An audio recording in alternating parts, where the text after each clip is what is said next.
Rĩu thirikari ya mũtongoria wa bũrũri Ndagĩtarĩ William Ruto nĩ kwambĩrĩria kũrutithia wĩra watho wa kĩgĩna wa mwaka ũyũ thutha wa igoti rĩa gũcokia ciira RIKO gũkũ Nairobi kweheria mũkana ũrĩa ũrekĩrĩtwo nĩ igoti inene wa kũrũgamia watho ũyũ.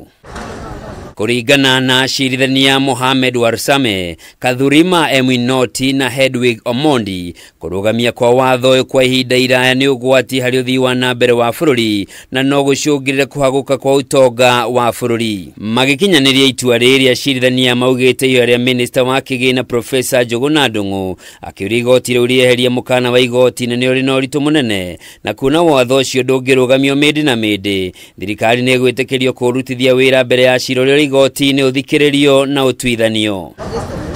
Minister wa kĩgĩna nĩ ũracoketie ciira RIKO akĩregana na itua rĩa igoti inene rĩrĩa rĩarũgamirie watho ũyũ kĩambĩrĩria-inĩ kĩa mweri ũyũ thutha wa seneta wa Busia Okiya Omutata gũthiĩ igoti-inĩ akĩregana na mendekithia mamwe ma watho ũyũ akiuga nĩ mũgarũ na gatiba ya bũrũri. And as a result we end up with a very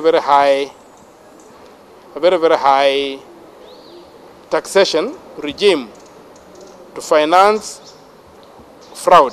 And I hope that going forward, Kenya will be a different place. Our money will be respected. Our taxes will be imposed strictly in compliance with the Constitution.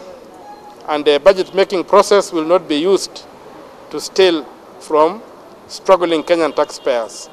That's our ultimate goal. Omutata ugite icunguruma imwe cia watho ciathondekirwo hatarĩ gũthingata mĩtaratara ĩrĩa gathĩkĩtwo nĩ watho na gatiba ya bũrũri. Kumana na itua rĩrĩ, andĩkwo na andĩkani nĩ matanyĩtwo kwambĩrĩria kũrengwo gĩcunjĩ kĩa 1.5 harĩ igana kĩa mĩcara rĩrĩa igoti rĩa waki wa nyũmba cia raithi rungu rwa mũtaratara wa affordable housing. Who informed, who consulted me on 1.5% reduction from 3%? Were you yourself consulted?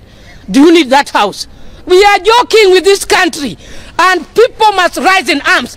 Nyongerera gĩcunjĩ kĩa 8 harĩ igana ya igoti rĩa VAT thĩinĩ wa maguta ma ngari nĩ gũthiĩ na mbere na gũthingatithio ona thengia wa makaya ma mũingĩ kuona nĩ icũngĩrĩire kwambatĩra kwa ngarama ya mũtũrĩre na mathogora ma indo cia bata. Not the right time to increase this tax.